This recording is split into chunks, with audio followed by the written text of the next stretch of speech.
Je suis resté figé dans le couloir, serrant la poignée de ma valise jusqu'à ce que mes jointures blanchissent. Je m'appelle Claire, une mère de 32 ans qui a commis l'erreur de penser que je pourrais surprendre ma famille en rentrant plus tôt de déplacement professionnel. J'avais pris un vol de nuit pour arriver 2 jours avant la date prévue, mais les retrouvailles chaleureuses que j'imaginais se sont brisées à l'instant où j'ai ouvert la porte de la chambre de mon fils pour trouver un lit froid et vide. J'ai immédiatement composé le numéro de ma mère pour exiger des réponses sur l'endroit où il se trouvait, car il était censé être en sécurité dans sa chambre.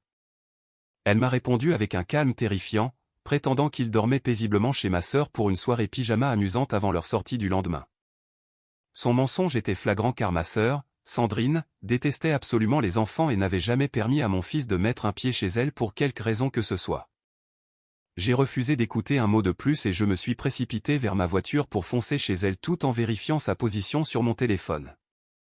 Mon cœur a cessé de battre lorsque le localisateur GPS de sa montre connectée s'est chargé pour révéler un point bleu clignotant qui n'était nulle part près de la maison de ma sœur. L'écran montrait que mon petit garçon était assis seul au milieu du cimetière désolé de la ville, à l'autre bout de l'agglomération. J'ai écrasé l'accélérateur pour atteindre ce cimetière à 1h du matin, une terreur pure coulant dans mes veines. Les pleins phares de ma voiture ont tranché l'obscurité pour révéler mon fils terrifié, attaché à une grille en fer rouillé à côté de ses valises bouclées. Vous devez voir exactement ce qui se passe quand une mère part en guerre pour son enfant contre sa propre famille. Abonnez-vous à cette chaîne dès maintenant pour voir comment je l'ai sauvé et comment je leur ai fait payer ce crime impardonnable. Les graviers ont crissé bruyamment sous mes pneus lorsque j'ai pilé à l'entrée du cimetière, créant un bruit assourdissant dans le silence de la nuit. Je n'ai même pas pris la peine de couper le moteur ou de fermer la portière en me jetant hors du siège conducteur. Mes jambes me portaient avec une vitesse que je ne me connaissais pas. Alors que je sprintais devant des rangées de vieilles pierres tombales qui semblaient m'observer dans l'obscurité, le vent glacial fouettait mon visage et piquait mes yeux, mais je refusais de cligner des paupières de peur de perdre de vue l'endroit que j'avais vu sur la carte. J'ai repéré la silhouette d'un véhicule garé près d'un grand chêne au fond du terrain. Ma sœur Sandrine était assise nonchalamment sur le capot de sa voiture, les jambes croisées aux chevilles. Elle tenait une cigarette allumée à la main et observait mon approche frénétique avec un calme terrifiant. La lueur rouge du bout de sa cigarette était la seule source de chaleur dans cet endroit désolé. Son absence totale d'urgence alors que je courais pour ma vie me donnait la nausée. J'ai finalement atteint le grand arbre pour être témoin d'une scène qui m'a presque mise à genoux. Mon fils Léo, âgé de 8 ans, était attaché à la grille en fer rouillé avec une épaisse corde jaune qui s'enfonçait dans son pyjama. Il était assis sur la terre humide, les genoux remontés contre sa poitrine dans une tentative désespérée de conserver sa chaleur corporelle. Le froid mordant de cette nuit d'automne avait rendu ses lèvres d'un bleu pâle car il était exposé aux éléments depuis des heures. Une épaisse bande de ruban adhésif gris couvrait sa bouche pour étouffer ses appels à l'aide. Ses yeux se sont écarquillés d'incrédulité quand il m'a vu émerger de l'ombre des tombes. Il m'a regardé avec un mélange déchirant de terreur et de soulagement alors que des larmes coulaient sur ses joues glacées. 2 grandes valises se tenaient debout à côté de lui dans l'herbe, signalant que Sandrine avait prévu de l'abandonner ici définitivement. J'ai tourné mon regard vers la femme qui partageait mon sang pour chercher un quelconque signe de regret. Sandrine a simplement exhalé un long panache de fumée avant de sauter du capot de sa voiture pour me confronter. Elle n'avait pas l'air honteuse de ce qu'elle avait fait à un petit garçon sans défense. Elle semblait en fait fière d'elle pour avoir exécuté un plan qu'elle croyait nécessaire pour notre famille. Elle a jeté son mégot au sol près des pieds de mon fils avant de me regarder droit dans les yeux avec un sourire narquois. Elle a fait un geste vers le garçon tremblant et les valises d'un mouvement de la main comme si elle présentait un cadeau. Elle a brisé le silence avec une voix qui dégoulinait de venin quand elle a dit « J'apprends juste à ce morveux une leçon nécessaire sur la survie pour que tu puisses enfin te concentrer sur la vente de cette maison sans distraction. » La mention de la maison a brisé le dernier fil de retenue qui me maintenait entière. Je n'ai pas crié ni argumenté car la logique n'avait pas sa place dans une conversation avec un monstre. Je me suis jeté sur elle avec la férocité d'un animal sauvage protégeant son petit. Mes mains ont trouvé ses épaules alors que je la poussais en arrière avec assez de force pour l'envoyer trébucher contre le côté de son véhicule. Elle a essayé de m'attraper les cheveux pour riposter, mais j'étais alimenté par une adrénaline qui me rendait plus forte que je ne l'avais jamais été. Je l'ai poussée sur l'herbe humide avant de lui tourner le dos pour arracher le scotch du visage de Léo. J'ai travaillé frénétiquement pour défaire les nœuds complexes tout en gardant mon corps entre lui et la femme qui l'avait mis là. Une explosion soudaine de lumière bleue a inondé le cimetière pour nous aveugler momentanément. Le hurlement assourdissant des sirènes a traversé la nuit alors que le lieutenant Duval menait une équipe de policiers à travers les grilles du cimetière. J'avais appelé les services d'urgence à la seconde où j'avais vu la localisation GPS, mais cela m'avait semblé une éternité avant qu'ils n'arrivent. Ils ont envahi la zone arme au poing en ordonnant à Sandrine de rester au sol. Elle avait l'air choquée que j'ai réellement impliqué les autorités dans ce qu'elle considérait comme une affaire familiale privée. Le lieutenant Duval n'a pas perdu de temps pour tirer ses bras derrière son dos et sécuriser les menottes avec un clic satisfaisant. Ils ont traîné Sandrine vers la voiture de patrouille pendant qu'elle criait des obscénités et m'accusait de gâcher sa vie. Elle hurlait que c'était moi qui l'avais abandonnée, même si c'était elle qui se faisait arrêter pour mise en danger d'un enfant. Je l'ai complètement ignoré en enveloppant Léo dans mon manteau pour le protéger du froid et de la vue de sa tante emmenée par la police. Je l'ai soulevé dans mes bras pour sentir son petit cœur battre contre ma poitrine comme un oiseau piégé. Il a enfoui son visage dans mon cou en sanglotant de manière incontrôlable alors que l'adrénaline quittait enfin son système. Je l'ai tenu plus fort que jamais auparavant tout en regardant la voiture de police disparaître dans la nuit. J'ai fait le serment silencieux, là, au milieu des tombes, que Sandrine paierait pour chaque seconde de peur qu'elle nous avait causée. 3 heures plus tard, le silence étrange du cimetière a été remplacé par le bip chaotique des moniteurs de l'hôpital et l'odeur d'antiseptique. J'étais assise au chevet dans l'aile des urgences pédiatriques, tenant la main de mon fils alors qu'il sombrait dans un sommeil agité. Le médecin de garde venait de m'informer que Léo souffrait d'une légère hypothermie et d'un grave traumatisme psychologique dû à l'exposition prolongée et à la peur.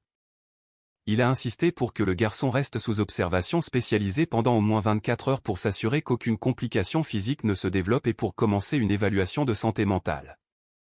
Mon cœur semblait être serré dans un étau alors que je regardais mon enfant tressaillir à chaque bruit lointain dans le couloir. Les portes battantes du service se sont ouvertes violemment alors que ma mère se précipitait dans la chambre avec une énergie frénétique que j'ai d'abord prise pour une véritable inquiétude. Cependant, elle n'a même pas jeté un coup d'œil vers le lit où son petit-fils gisait pâle et tremblant sous des couches de couverture chauffantes. Au lieu de cela, elle a marché directement vers moi, le visage rouge de colère, pour commencer une agression verbale qui m'a glacé le sang. Elle m'a regardé avec une pure accusation dans les yeux comme si c'était moi la criminelle dans cette situation. Elle s'est penchée et a sifflé d'un ton venimeux, « Tu es folle ? Tu as appelé la police pour ta propre sœur juste à cause d'une blague inoffensive. » Je suis resté là dans un silence stupéfait pendant un moment car je ne pouvais pas imaginer comment une grand-mère pouvait décrire l'enlèvement et la séquestration d'un enfant dans un cimetière comme une blague. J'ai fouillé dans ma poche pour sortir mon téléphone avant de lancer l'enregistrement de notre conversation plus tôt dans la soirée. Le son de sa voix me mentant sur le fait que Léo était en sécurité à la maison a rempli la chambre d'hôpital pour prouver qu'elle était une participante active dans ce cauchemar. Je lui ai montré l'horodatage qui confirmait qu'elle m'avait délibérément induite en erreur pendant que mon fils était terrorisé dans le noir. Elle n'a même pas sourcillé face à la preuve de sa propre trahison et a changé de stratégie pour passer à la manipulation émotionnelle. Elle a commencé à se tordre les mains et à adopter un ton pathétique et larmoyant qu'elle utilisait pour me contrôler depuis des décennies. Elle m'a regardé et a supplié, « Sandrine a eu une vie difficile et elle doit beaucoup d'argent à des gens dangereux. Tu as tout ce que tu pourrais désirer, alors pourquoi ne peux-tu pas simplement lui pardonner et l'aider à sortir de ce pétrin ?»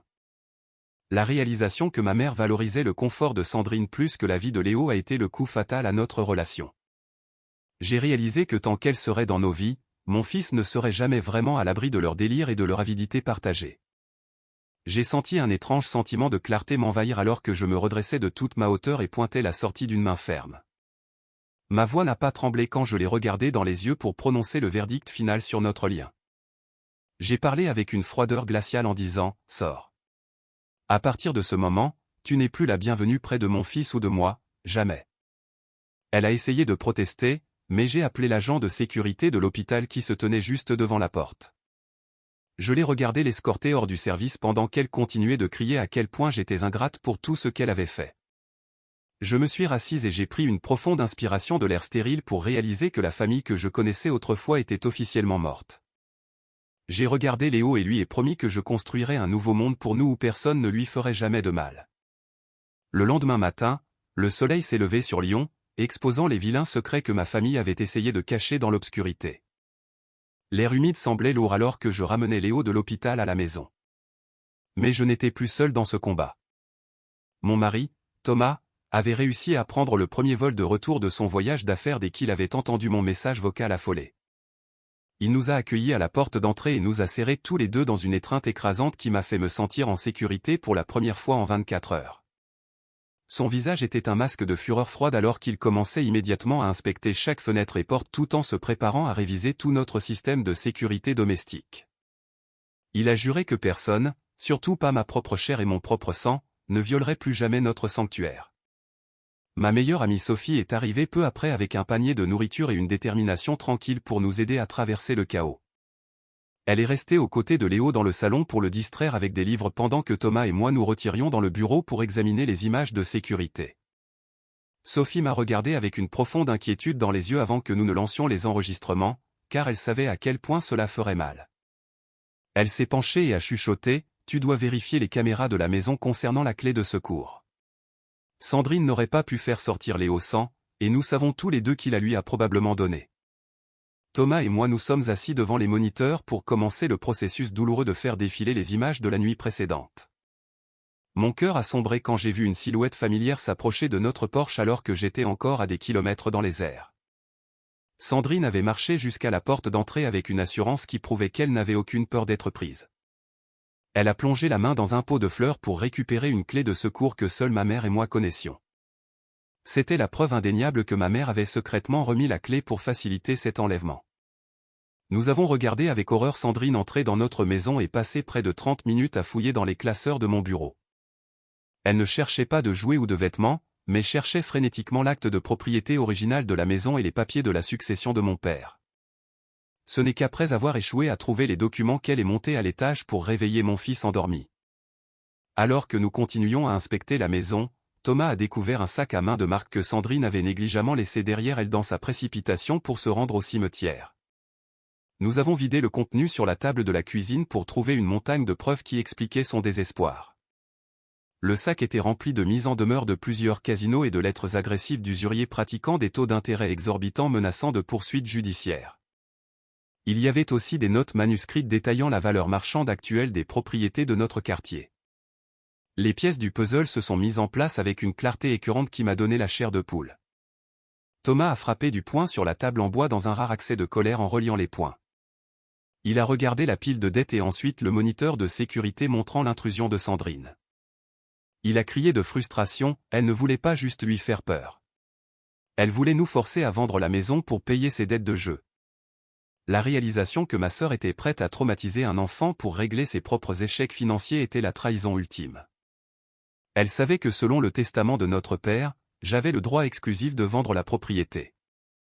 Mais elle avait droit à la moitié du produit si une vente avait lieu. En faisant en sorte que Léo ne se sente pas en sécurité dans sa propre maison, elle espérait que je fuirais la ville et mettrais la maison sur le marché immédiatement. J'ai senti une montée de résolution froide alors que je rassemblais le sac et les fichiers vidéo sauvegardés. J'ai décroché le téléphone pour appeler notre notaire et l'inspecteur principal en charge de l'affaire pour fournir ces nouvelles preuves. J'allais m'assurer que Sandrine soit inculpée pour bien plus que la mise en danger d'un enfant. Je voulais qu'elle soit poursuivie pour violation de domicile et tentative d'extorsion pour m'assurer qu'elle reste derrière les barreaux très longtemps. 2 jours après l'arrestation, mon téléphone a commencé à sonner sans cesse avec des numéros inconnus, marquant le début d'un nouveau cauchemar. J'ai bientôt découvert que ma mère avait pris la décision impensable d'utiliser toutes ses économies et d'hypothéquer sa petite maison de retraite pour payer la caution de Sandrine. Quelques heures après sa libération en attendant son procès, les deux ont lancé une campagne systématique de harcèlement psychologique conçue pour briser mon esprit. Elles se fichaient du traumatisme qu'elles avaient déjà causé à Léo alors qu'elles changeaient leur fusil d'épaule pour sauver Sandrine des conséquences de ses crimes. Mon téléphone a été inondé de SMS haineux et de messages vocaux de proches à qui je n'avais pas parlé depuis des années et qui n'entendaient qu'une version tordue de la vérité. Le harcèlement a rapidement dépassé les messages numériques et a commencé à empoisonner notre statut social dans notre communauté soudée. Ma mère et Sandrine passaient leur journée à se promener dans le centre-ville et à visiter les commerces locaux pour répandre des rumeurs malveillantes sur mon caractère. Elles prétendaient que j'étais une fille ingrate et avide qui avait fabriqué un faux scénario pour piéger ma sœur juste pour pouvoir garder tout l'héritage de notre père pour moi seul. J'ai remarqué les regards critiques des voisins quand j'allais chercher le courrier, et les silences gênés qui me suivaient chaque fois que j'entrais dans un commerce local. Les gens qui me connaissaient depuis que j'étais enfant me regardaient soudainement avec suspicion, comme si j'étais la méchante qui avait détruit sa propre famille pour de l'argent. La situation a atteint un point d'ébullition quelques jours plus tard lorsque j'ai été obligé de faire une course rapide au supermarché local. Alors que je marchais dans l'allée des surgelés, j'ai vu Sandrine et ma mère m'attendre comme si elles avaient suivi mes mouvements. Sandrine avait l'air négligé, mais ses yeux brûlaient d'une intensité maniaque qui m'a fait serrer mon caddie jusqu'à ce que mes jointures blanchissent. Elle a délibérément bloqué mon chemin avec son corps et a commencé à parler d'une voix forte et perçante qui résonnait dans le magasin pour s'assurer que chaque client puisse entendre ses accusations. Elle jouait la comédie pour se présenter une fois de plus comme la victime tandis que ma mère se tenait derrière elle avec une expression suffisante. Sandrine s'est approchée de mon espace personnel et a crié « Tu penses être si intelligente ? Attends que je dise au juge comment tu maltraites ton propre fils et comment tout ça n'était qu'un coup monté pour te débarrasser de moi. » L'audace de son mensonge a envoyé une vague de fureur froide dans mes veines qui a remplacé toute peur que j'aurais pu ressentir. Je n'ai pas reculé ni essayé de me cacher des regards curieux des autres clients qui se rassemblaient maintenant autour de nous pour regarder le drame se dérouler. J'ai fait un pas en avant pour combler l'écart entre nous jusqu'à ce que je regarde directement dans les yeux injectés de sang de Sandrine. J'ai réalisé que la seule façon d'arrêter une brute était d'exposer ses mensonges à la lumière du jour avec la vérité indéniable. Je me suis assuré que ma voix était stable et assez forte pour résonner dans tout le rayon fruits et légumes afin que tout le monde sache exactement à côté de quel genre de monstre il se tenait. Je l'ai regardé dans les yeux et j'ai répondu avec une voix de glace, la seule personne maltraitante ici est celle qui a attaché un garçon de 8 ans à la grille d'un cimetière à 1h du matin. L'effet de mes mots a été instantané alors que les murmures de la foule passaient de la curiosité à des halètements d'horreur audibles. Les gens qui avaient écouté les rumeurs de Sandrine la regardaient soudainement avec dégoût alors que la pure dépravation de ses actions était mise à nu. Le visage de Sandrine a viré au cramoisi, et elle a commencé à bafouiller lorsqu'elle a réalisé qu'elle avait perdu le contrôle de la situation devant ses voisins. Ma mère a essayé de l'éloigner en regardant le sol avec honte, car elles savaient toutes les deux qu'il n'y avait aucun moyen de justifier ce qui s'était passé au cimetière. Elles se sont précipitées vers la sortie alors que les gens commençaient à pointer du doigt et à chuchoter au sujet de la femme capable de faire une telle chose à son propre neveu. Même si j'avais gagné cette petite bataille, je savais que leur désespoir ne ferait que croître à l'approche de la date du procès. Je suis rentré à la maison pour trouver Thomas déjà au téléphone avec une société de sécurité privée, car il avait senti le danger grandissant tout comme moi. Il a pris la décision exécutive d'engager un garde du corps professionnel pour accompagner Léo à l'école et en revenir chaque jour.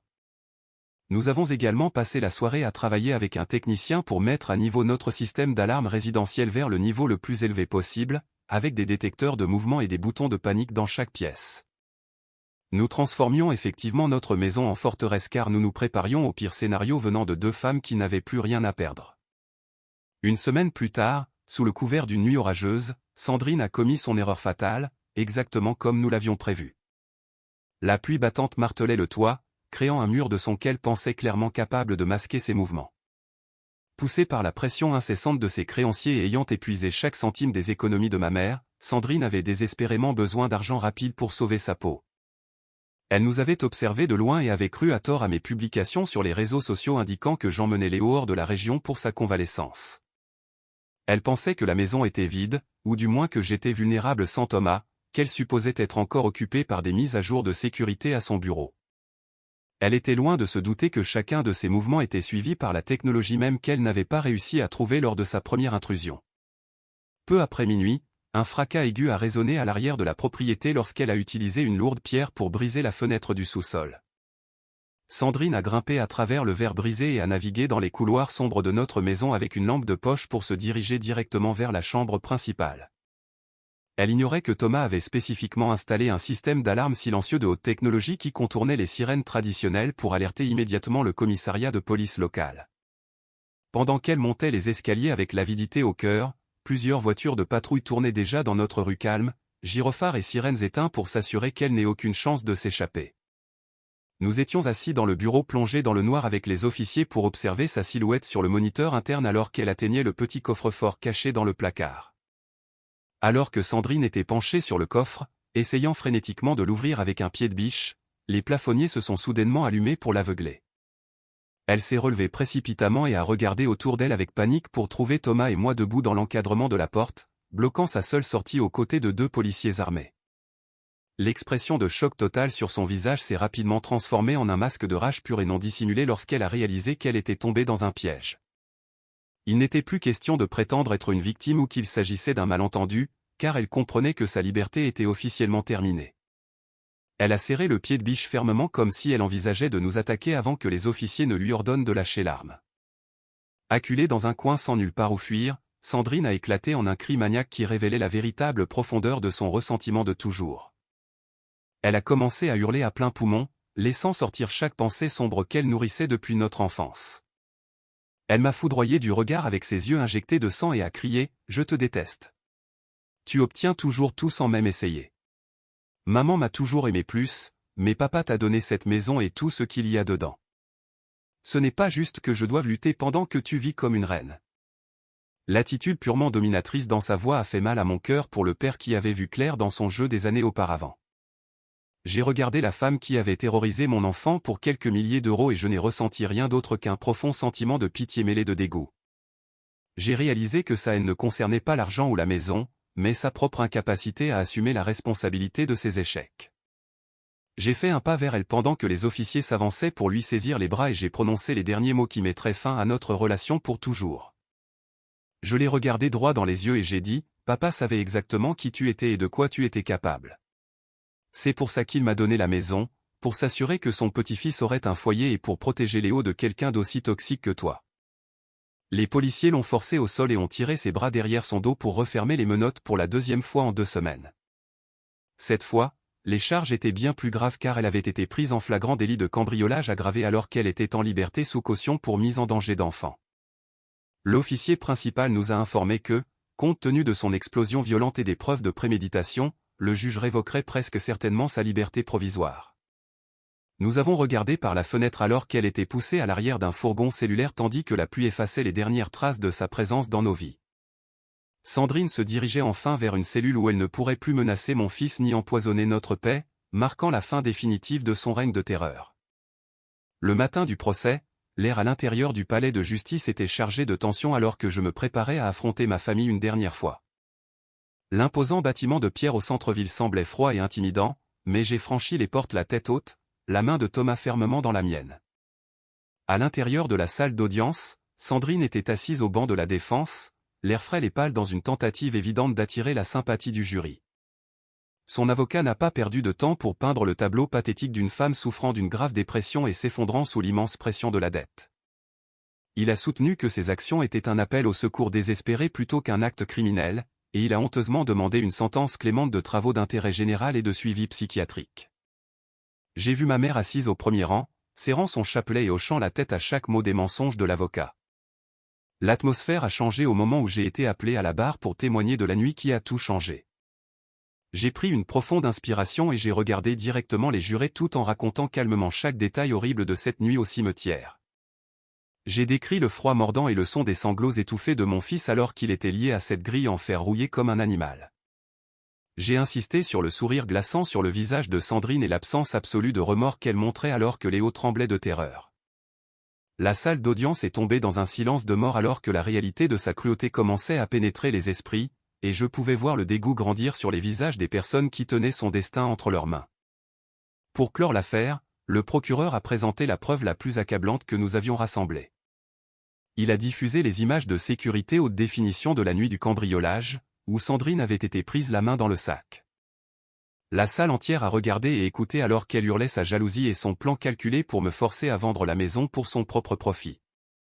Sa voix était forte et claire, brisant complètement l'argument de la défense d'une crise de santé mentale ou d'une perte de jugement temporaire. C'était un aveu enregistré d'avidité et de malveillance qui ne laissait aucune place au doute ou aux excuses.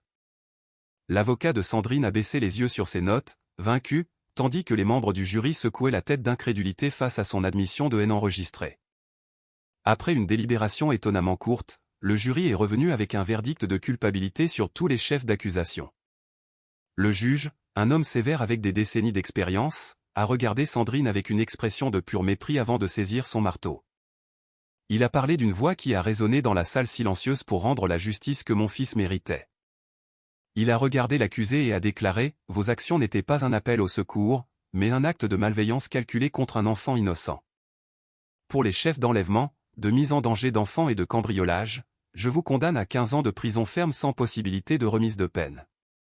Sandrine s'est immédiatement effondrée sur la table, gémissant dans un mélange de choc et d'apitoiement sur elle-même alors que la réalité de sa longue peine la frappait enfin. Dans la galerie derrière elle, le drame a continué lorsque ma mère a poussé un cri perçant et s'est évanouie dans les bras d'un huissier voisin en entendant que sa fille préférée passerait la prochaine décennie derrière les barreaux. Je n'ai pas bougé pour l'aider ni même regardé en arrière, sentant un poids énorme se soulever enfin de mes épaules. Before la levée de la séance, le juge a abordé la question secondaire concernant la sécurité de mon fils et le rôle de ma mère dans le crime. Il a examiné les preuves de sa complicité et a rendu une décision finale irrévocable pour protéger ma famille. Il a déclaré fermement, le tribunal accorde également une ordonnance restrictive permanente contre la grand-mère, interdisant tout contact avec la victime, Léo, pour le reste de sa vie. Je suis sorti de cette salle d'audience en ressentant un sentiment de paix que je n'avais pas connu depuis des mois. Thomas m'a serré dans ses bras alors que nous étions sur les marches du palais de justice et, pour la première fois, j'ai su que le cauchemar était vraiment terminé. Nous avions affronté les monstres de notre propre famille et nous avions gagné. La justice avait été rendue de la manière la plus absolue, garantissant que Léo grandirait dans un monde où ses influences toxiques ne pourraient plus jamais l'atteindre. 6 mois s'étaient écoulés depuis que le marteau était tombé, mettant un terme définitif au cauchemar qui avait failli nous détruire. La chaleur de l'été commençait à s'intensifier, mais pour la première fois depuis des années, l'air à l'intérieur de notre maison semblait léger et libre de toute tension persistante. Malgré la victoire au tribunal, Thomas et moi avons réalisé que nous ne pourrions jamais vraiment trouver la paix dans une maison qui avait été violée par une telle malveillance. Nous avons pris la décision difficile mais nécessaire de mettre l'ancienne maison familiale en vente pour effacer les souvenirs de l'intrusion de Sandrine et les ombres froides de cette nuit au cimetière. Nous avons emballé nos vies dans des cartons et avons déménagé dans une ville côtière dynamique sur la côte atlantique, où le bruit des vagues de l'océan a remplacé les échos obsédants du passé. C'était un nouveau départ dont nous avions tous désespérément besoin pour guérir correctement. La vente de la propriété a été finalisée rapidement et la distribution légale des fonds a été gérée sous une stricte supervision judiciaire pour garantir une équité totale. Selon le testament de mon père, l'argent était techniquement censé être partagé équitablement, mais le juge avait rendu une décision spéciale concernant la part de l'héritage de Sandrine. Sa moitié a été immédiatement gelée par l'État et redirigée pour couvrir les factures massives de thérapie psychologique pour Léo et le dédommagement pour les dégâts qu'elle avait causés. Ce qui restait a été saisi par sa longue liste de créanciers et les établissements de jeux qu'elle avait escroqués au fil des ans. Sandrine s'est retrouvée avec absolument rien d'autre qu'un numéro de matricule de prison, tandis que son avidité l'avait effectivement dépouillée de la fortune même qu'elle avait tant essayé de voler. Voir Léo s'épanouir dans notre nouvel environnement a été la plus grande récompense pour tout ce que nous avions enduré pendant le procès.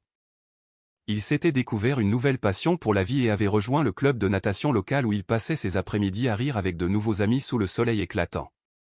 Le regard hanté dans ses yeux avait enfin disparu, remplacé par l'étincelle innocente d'un enfant qui se sent complètement en sécurité et aimé. Il ne se réveillait plus en hurlant à cause de cauchemars sur le cimetière, et il n'avait plus peur de dormir la lumière éteinte. Nous avions mené une guerre pour protéger son enfance, et le voir debout sur le podium après sa première course a fait que chaque lutte en valait la peine. Peu de temps après notre installation dans notre nouvelle maison, une épaisse enveloppe est arrivée par la poste avec l'adresse de retour du centre pénitentiaire pour femmes. J'ai reconnu l'écriture désordonnée de Sandrine sur le devant, et pendant une fraction de seconde, je me suis demandé si elle contenait des excuses ou davantage d'accusations venimeuses. Cependant, j'ai réalisé que je ne me souciais plus de ce qu'elle avait à dire car ces mots n'avaient plus aucun pouvoir sur ma vie ou ma famille. Je me suis dirigé vers la cheminée et j'ai jeté la lettre non ouverte dans les flammes dansantes sans la moindre hésitation. J'ai regardé le papier se recroqueviller et se transformer en cendres, voyant les derniers vestiges de son influence toxique disparaître à jamais dans la cheminée. Ma mère a essayé de reprendre contact par le biais de divers cousins, mais je suis resté ferme sur la règle de non-contact que le tribunal avait aidé à établir. Elle avait choisi son camp cette nuit-là à l'hôpital, et j'avais choisi le mien en priorisant la sécurité de mon fils sur les délires d'une femme qui protégeait une criminelle. J'ai appris une leçon douloureuse mais vitale à travers cette épreuve. Le sang peut faire de vous des parents, mais c'est la loyauté et l'amour qui font de vous une famille. Être mère signifiait être un bouclier, et je ne m'excuserai jamais d'avoir tenu bon face à quiconque osait menacer la personne que j'aimais le plus au monde. Ce voyage m'a appris que la tolérance mal placée envers les membres toxiques de la famille n'est rien de moins qu'un crime contre votre propre paix. Ne laissez jamais le titre de sœur ou de mère vous aveugler sur la réalité d'un comportement abusif et dangereux, car protéger vos enfants est votre seule responsabilité sacrée. J'espère que mon histoire servira de rappel pour faire confiance à votre instinct et pour vous éloigner de quiconque apporte l'obscurité dans votre maison, quel que soit son ADN. La vraie famille, ce sont les gens qui restent près de vous dans la tempête, pas ceux qui la créent. Merci beaucoup d'avoir écouté mon histoire et de m'avoir soutenu à travers ces chapitres difficiles. Pensez-vous que la peine de 15 ans était une punition juste pour ce que Sandrine a fait à Léo?